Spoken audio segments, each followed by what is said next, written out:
জেলায় জেলায় চাকরি হারাদের বিক্ষোভ, যে ছবি আপনাদেরকে দেখাচ্ছি এই মুহূর্তে নদিয়া কৃষ্ণনগরের ছবি, সেখানেও কৃষ্ণগঞ্জের ছবি, সেখানেও টায়ার জ্বালিয়ে বিক্ষোভ দেখাচ্ছেন চাকরিহারা। জেলায় জেলায় চাকরিহারাদের বিক্ষোভের ছবি সামনে আসছে।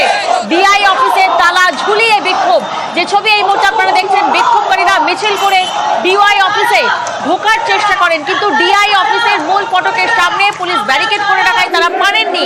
সেই সময় পুলিশের চোখে ধুলো দিয়ে ডিআই অফিসে ঢোকার চেষ্টা করেন তারা, টায়ার জ্বালিয়ে বিক্ষোভ দেখান তারা। প্রতিনিধি সমীর রুদ্র এই মুহূর্তে আমাদের সঙ্গে রয়েছেন। সমীর, এই মুহূর্তে কি পরিস্থিতি? এখন পর্যন্ত কিন্তু ডিআই অফিস দপ্তরে বিক্ষোভ দেখাচ্ছেন যোগ্য শিক্ষকরা, এবং তারা কিন্তু ডিআই এর কাছে দাবি জানাচ্ছেন যে অবিলম্বে তাদের চাকরিতে বহাল করতে হবে, এবং সেই দাবিতে কিন্তু ডিআই অফিস ঘেরাও করে বিক্ষোভ চলছে এবং ডিআই অফিসে তালাও দিয়ে দেওয়া হয়।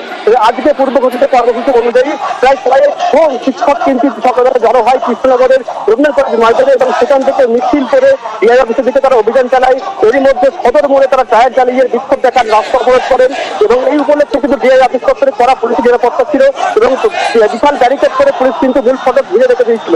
কিন্তু সেই পুলিশের চোখে তুলে দিয়ে ডিআই অফিসে অভিযান চালায় চাকরির শিক্ষকরা, এবং তারা কিন্তু ডিআই অফিসের পিছন দিকে সংজ্ঞা পাঁচিল পেয়ে কিন্তু নিয়ে তারা সেই ডিআই অফিস দপ্তরে ঢোকে, এবং পাশে পুলিশের চোখে ধরে ধরে কিন্তু তারা ডিআই অফিসে অভিযান চালায়, এবং সেখানে গিয়ে কিন্তু তারা ব্যাপক করে বিক্ষোভ দেখান এবং টায়ার চালিয়ে প্রতিবাদ চালাচ্ছেন।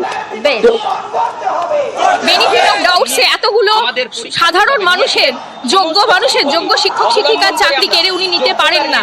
এটা না তো কোনো মানবিক রায়, না তো কোনো সঙ্গত রায়। সর্বোচ্চ আদালতের থেকে সুবিচারের আশা রেখেছিলাম, কিন্তু আমরা আশাহত হয়েছি। রাজ্য সরকারের গাফিলতিরও তীব্র প্রতিবাদ করছি এবং এই রায়েরও তীব্র প্রতিবাদ করছি। আমরা কোনোটার সাথেই সমর্থন জানাচ্ছি না।